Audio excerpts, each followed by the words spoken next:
Hello student, मैं Manoj sir. हम आशा करते हैं कि आप लोग भी ठीक होंगे, अच्छे होंगे। रिप्रोडक्शन चैप्टर में जो बच गया था, तो वहाँ से नेक्स्ट पार्ट लेकर के हम लोग आगे बढ़ेंगे। लैंगिक जनन संचारित रोग से आज हम लोग पढ़ेंगे। लैंगिक जनन संचारित रोग, लैंगिक जनन संचारित रोग, लैंगिक जनन संचारित रोग यानी कि STD, इसको शॉर्टकट में STD बोलेंगे। ठीक है, ये होता कैसे है? तो यौन संबंध से, यानी कि यौन संबंध से, यौन संबंध से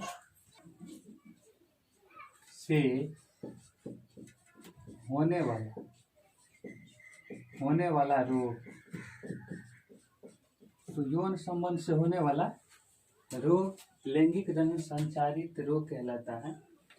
इसमें रोगाणु देखिए क्या सब होता है। रोगाणु, बिना रोगाणु का तो रोग उत्पन्न होगा ही नहीं। तो रोगाणु बैक्टीरिया,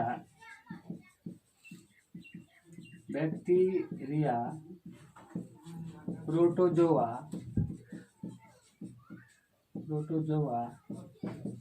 वायरस,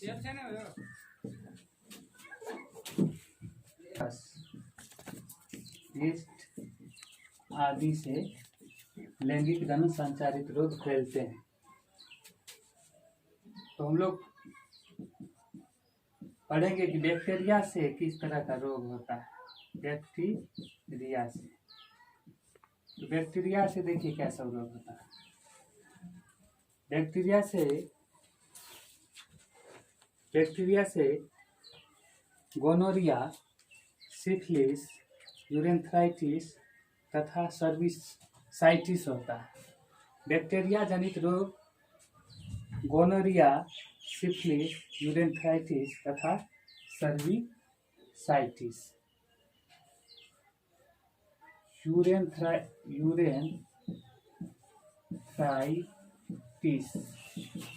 यूरेथ्राइटिस, गोनोरिया,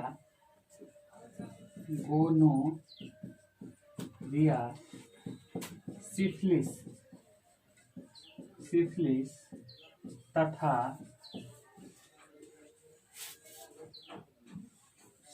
तथा एक और है सर्विसाइटिस।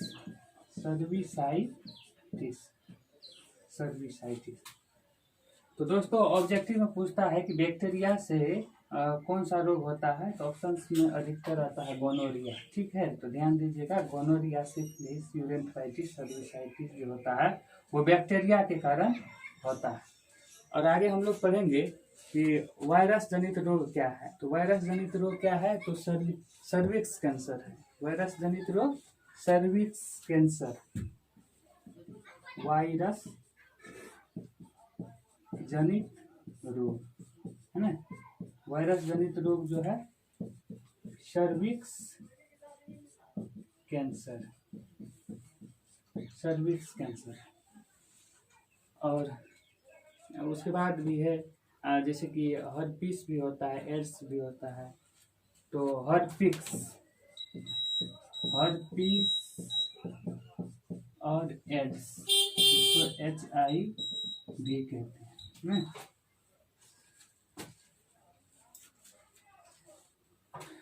एड्स HIV से फैलता है। एड्स जो है, एड्स HIV से फैलता है। कई बार एग्जाम में पूछ लेता है कि एड्स जो फैलता है किसके कारण होता है, तो HIV के कारण होता है। वायरस जनित रोग सर्विक्स कैंसर, हर्पिस, एड्स है। एड्स HIV से फैलता है। और बैक्टीरिया जनित रोग यूरेथ्राइटिस, गोनोरिया, सिफिलिस तथा सर्विसाइटिस है। और आगे हम लोग पढ़ेंगे प्रोटोजोआ, यानी कि प्रोटोजोआ से कौन सा रोग होता है। तो प्रोटोजोआ से ट्राइकोमोनास ट्राइकोमोनोएसिस। ट्राइकोमोनोएसिस जो है प्रोटोजोआ से होता है, और ये होता है स्त्रियों में, है ना, स्त्रियों के मूत्र जनन नलिका में, स्त्रियों के मूत्र जनन नलिका में होता है ये रोग ट्राइकोमोनोएसिस। तो ट्राइकोमोनोएसिस जो है स्त्रियों के मूत्र जनन में होता है, ये प्रोटोजोआ जनित रोग है। तो स्टूडेंट एक बार हमने रिपीट कर दे रहे हैं, और हमारे साथ जो है आप लोग भी रिपीट कर लीजिए, ताकि आपका कॉन्फिडेंस जो है अच्छा से कॉन्फिडेंस आ जाए। ठीक है, आपका माइंड जो है वो विकसित करने के लिए, डेवलप करने के लिए रिपीट किया जाता है हम लोग की तरफ से। तो देखिए, लैंगिक जनन संचारित रोग STD, STD का फुल फॉर्म हम बताएंगे। तो यौन संबंध से होने वाला रोग है, यौन संबंध से होने वाला रोग लैंगिक जनन संचारित रोग कहलाता है। रोगाणु बैक्टीरिया, प्रोटोजोआ, वायरस और यीस्ट आदि हैं, जिसके कारण लैंगिक जनन रोग उत्पन्न होते हैं। बैक्टीरिया से यूरेथ्राइटिस, गोनोरिया, सिफिलिस तथा सर्विसाइटिस जैसे बीमारी उत्पन्न होता है, और वायरस से सर्विक्स कैंसर, हर्पीस, एड्स होता है, और एड्स जो है वो HIV से फैलता है। प्रोटोजोआ ट्राइकोमोनोएसिस रोग फैलता है प्रोटोजोआ के कारण, जो स्त्रियों के मूत्र जनन नलिका में होता है। तो ये कंपटीशन में कई बार पूछ लेता है कि ट्राइकोमोनोएसिस जो है वो किसके कारण फैलता है, तो प्रोटोजोआ के कारण फैलता है।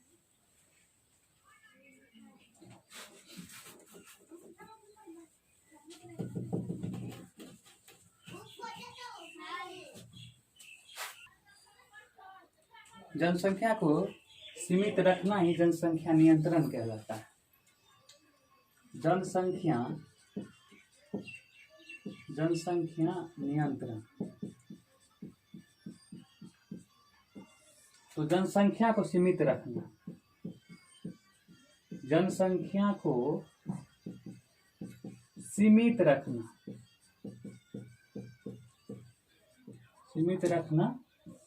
जनसंख्या नियंत्रण कहलाता है। जनसंख्या को सीमित रखना ही जनसंख्या नियंत्रण कहलाता है। तो जनसंख्या नियंत्रण जो है कई विधियों से किया जाता है, जैसे प्राकृतिक विधि हो गया, यांत्रिक विधि हो गया, रासायनिक विधि हो गया। तो एक एक करके हम बता दे रहे हैं। प्राकृतिक विधि में देखिए क्या होता है। प्राकृतिक विधि जनसंख्या नियंत्रण करने का जो है ये तरीका है। प्राकृतिक विधि है, उसके बाद यांत्रिक विधि है, उसके बाद भी और दो विधि है, जैसे रासायनिक विधि है, और उसके बाद सर्जिकल भी विधि है। सर्जिकल विधि। तो प्राकृतिक विधि हम पढ़ेंगे तो मासिक चक्र के बीच यानी 14वें दिन के आसपास संभोग से दूर रहना चाहिए। इसमें प्राकृतिक विधि में मासिक चक्र के यानी मासिक चक्र, जैसे MC इसको लिख देते हैं शॉर्टकट में, मासिक चक्र के बीच लगभग 14वें दिन के आसपास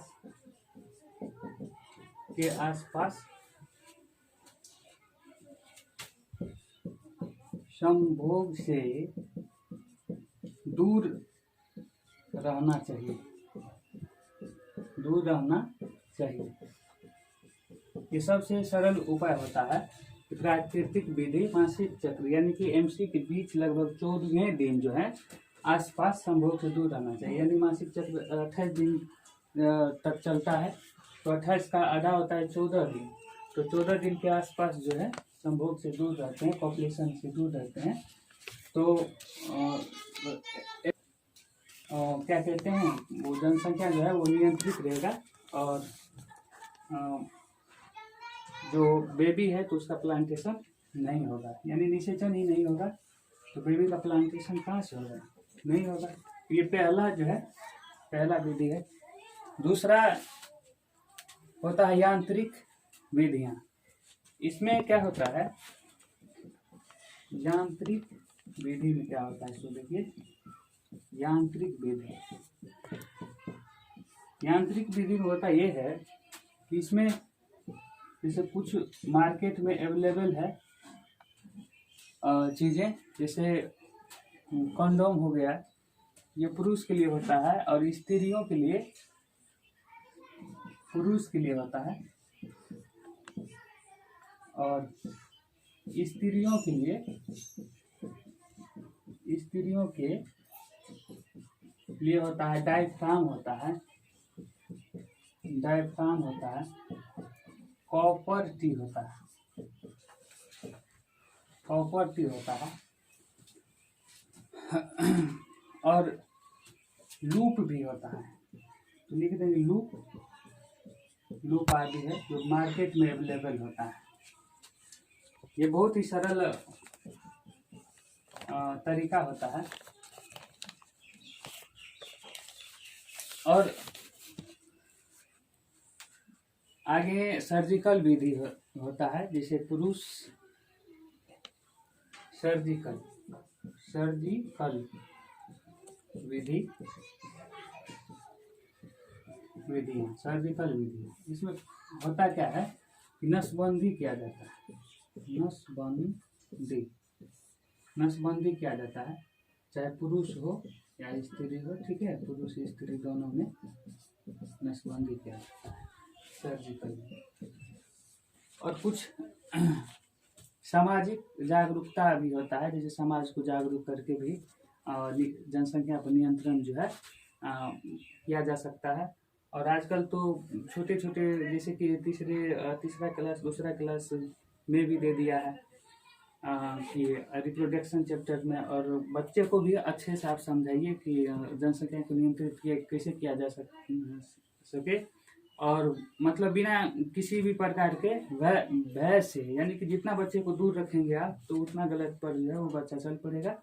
इसीलिए बच्चे को भी अच्छा से समझाइए और बढ़िया से, ताकि बच्चा भी इसके प्रति जो है जागरूक हो, और बच्चा में भी इस प्रकार का ज्ञान आ जाए, और वो खुद अपने आप को इन चीज़ों से दूसरों को समझाए और अपने आप को खुद सजग रखे। तो आगे होता है सामाजिक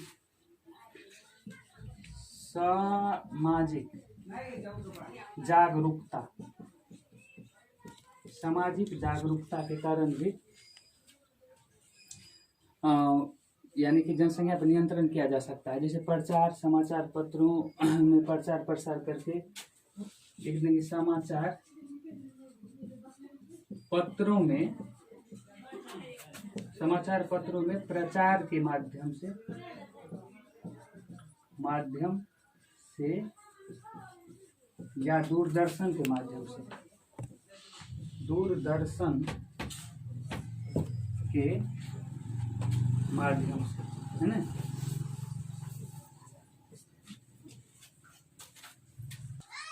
लास्ट में एक और लिख दे रहे हैं, रासायनिक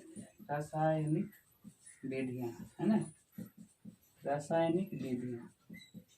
रासायनिक विधियां में होता क्या है कि गर्भ निरोधक साधनों का उपयोग किया जाता है। गर्भ निरोधक साधनों का उपयोग किया जाता है। गर्भ निरोधक साधनों का उपयोग किया जाता है, ये रासायनिक विधियां।